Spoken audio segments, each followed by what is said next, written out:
Welcome to the Learning Pines YouTube. We hope this video helps. You start by verifying the mold and gating. This controls flow and reduces porosity. Once confirmed, select the proper alloy and bring the melt to the specified temperature so chemistry and fluidity match the screw geometry. Make sure to degas and remove dross. These steps prevent inclusions. Preheat and coat the mold to reduce thermal shock and sticking. Then pour in a steady, laminar stream. Avoid splashing, because a calm fill gives consistent grain structure and fewer cold shuts.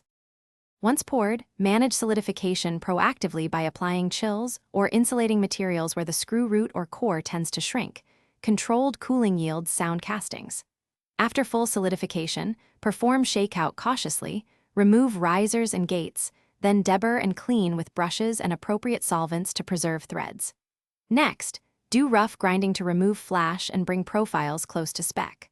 Always measure thread pitch, major and minor diameters, with calipers to catch distortions before heat treat. To finish, machine critical surfaces and threads to final tolerances using sharp tools and correct feeds. This recovers any casting irregularity and ensures fit. Once machined, apply heat treatment or surface coatings specified to achieve required hardness and corrosion resistance. Make sure to follow ramp rates. Then perform final inspection with thread gauges, calipers, and non-destructive testing where needed. If a defect appears, rework by localized machining or remake the part. One key troubleshooting tip: if persistent porosity remains, adjust gating and degassing before the next pour. Thanks for watching. Consider subscribing if we helped you.